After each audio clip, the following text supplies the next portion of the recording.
বন্ধুরা, টিকটকে log in করার সময় ইদানিং দেখতেছি আপনাদের অনেকেরই এই সমস্যাটা দেখা দিচ্ছে। এবং এই সমস্যাটা কি? এই সমস্যাটা হচ্ছে ম্যাক্সিমাম নাম্বার, এই যে লাল লেখাটা, এই সমস্যাটা কিন্তু ইদানিং আমি দেখতেছি 100% এর মধ্যে 90% মানুষেরই কিন্তু এই সমস্যাটা দেখা দিচ্ছে। তো এই সমস্যা নিয়ে আমার চ্যানেলে অলরেডি অনেকগুলো ভিডিও আছে। তো সেগুলোতে অনেকেরই কাজ করতেছে না, আবার অনেকেরই কাজ করছে। আপনারা কমেন্ট যদি রিভিউ করেন আপনারা দেখতে পারবেন। এবং যারা কমেন্ট করতেছেন তাদের কাজ করতেছে না, তাদের জন্য আজকের এই ভিডিওটা। তো আপনারা এই সমস্যাটা সমাধান করবেন কিভাবে আমি আপনাদেরকে দেখিয়ে দিচ্ছি। তো আমি আপনাদের বোঝানোর জন্য মোবাইল স্ক্রিনে চলে আসলাম। তো মোবাইল স্ক্রিনে আসার পর আপনারা ফোন থেকে আপনাদের ফোনে যে টিকটক অ্যাপ্লিকেশন আছে ওই অ্যাপ্লিকেশনটা ওপেন করবেন। তো আপনারা ওপেন করার পর দেখতে পারবেন নিচে একটা প্রোফাইল আইকন, দেন ওই প্রোফাইল আইকনে ক্লিক করবেন। করার পর আপনাদের সামনে এরকম একটা ইন্টারফেস চলে আসবে। যেহেতু আপনারা ফোন নাম্বার দিয়ে লগ ইন করবেন, দেন আপনারা এখানে নিচে দেখতে পারবেন লগ ইন, দেন লগ ইনে ক্লিক করবেন। এখান থেকে আপনারা দেখতে পারবেন use phone number, email and user name. নিচে দেখতে পারবেন কানেক্ট উইথআউট গুগল, অর্থাৎ আপনারা যদি ফোন নাম্বার দিয়ে টিকটক অ্যাকাউন্টটা খুলে থাকেন দেন এটাতে ক্লিক করবেন, আর যদি জিমেল দিয়ে খুলে থাকেন দেন এটাতে ক্লিক করবেন। তো আমরা যেহেতু ফোন নাম্বার দিয়ে টিকটক অ্যাকাউন্ট খুলেছি, দেন আমরা ইউজ ফোন নাম্বারে ক্লিক করে দেবো উপরেরটাতে।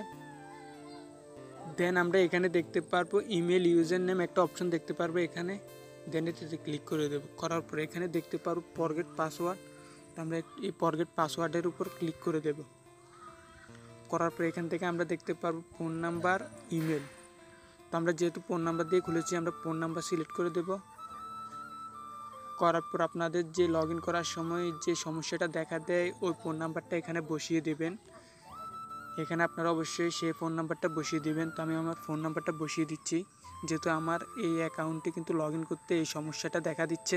দেন এখানে আমরা সেন্ড কোডে ক্লিক করে দেব। দেন আমরা যখন ফোন নাম্বার বসিয়ে সেন্ড কোডে ক্লিক করব তখন আমাদের ফোনে কিন্তু একটা ওটিপি দেওয়া হবে, মেসেজের মাধ্যমে ওটিপিটা দেওয়া হবে অথবা কলের মাধ্যমে। তো আমার কিন্তু কলের মাধ্যমে ওটিপিটা দিছে, দেন আমি কলটা রিসিভ করে ওটিপিটা শুনে নিব। আপনারাও সেমভাবে কলটা রিসিভ করে ওটিপিটা শুনে এখানে বসিয়ে দিবেন। তো অবশ্যই আমি আমার ওটিপিটা শুনে নিছি, দেন আমি আমার ওটিপিটা এখানে বসিয়ে দিব। দেন ওটিপিটা বসানো হয়ে গেলে এখানে দেখতে পারবেন রিসেট পাসওয়ার্ড, একটা নতুন পাসওয়ার্ড দেওয়ার জন্য বলতেছে। দেন আমাদের কিন্তু আগের পাসওয়ার্ড কিন্তু মনে ছিল না, তাই এখানে তারা নতুন পাসওয়ার্ড দেওয়ার জন্য বলতেছে, আর ওই লাল লেখাটাও কিন্তু আসতেছে না।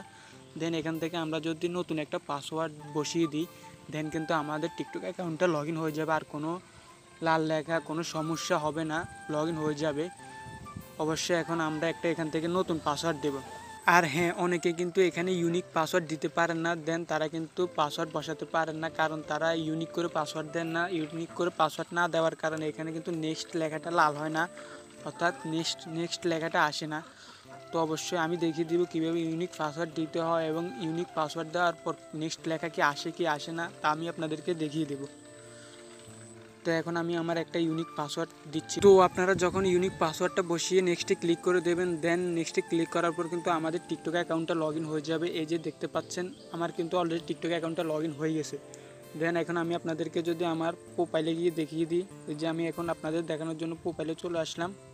তো এই যে দেখতে পাচ্ছেন আমার কিন্তু টিকটক অ্যাকাউন্টটা লগ ইন হয়ে গেছে, কোনো সমস্যা দেখায়নি। তো অবশ্যই এইভাবে আপনারা কিন্তু টিকটক অ্যাকাউন্টটা লগ ইন করে নিতে পারবেন। অবশ্যই এই টিকটক আইডিটার লিঙ্ক কিন্তু এই ভিডিওটার ডেসক্রিপশন বক্সে লিঙ্ক দেওয়া থাকবে, আপনারা চাইলে সেখানে আমাকে নক দিতে পারেন। তো আপনাদের যদি পাসওয়ার্ড ইউনিক করে বসাতে না পারেন তাহলে অবশ্যই কমেন্ট বক্সে কমেন্ট করে দেবেন কীভাবে ইউনিক একটা পাসওয়ার্ড বসাতে হয় টিকটকে। আমি পরবর্তীতে একটা ভিডিও আপনাদের জন্য তৈরি করে দেখিয়ে দেব। আপনাদের থেকে যদি ভিডিওটা ভালো লাগে অবশ্যই একটি লাইক করে দেবেন, এবং চ্যানেল নতুন হয়ে থাকলে অবশ্যই চ্যানেলটা সাবস্ক্রাইব করে দেবেন। আপনাদের একটা লাইক এবং সাবস্ক্রাইব আমাদের ভিডিও বানাতে উৎসাহ করে। আর অবশ্যই কমেন্ট করে জানিয়ে দিবেন পরবর্তীতে কোন রিলেটেড ভিডিও দিতাম। তো দেখা হচ্ছে পরবর্তী কোনো ভিডিওতে, সবাই ভালো থাকবেন, আল্লাহ হাফেজ।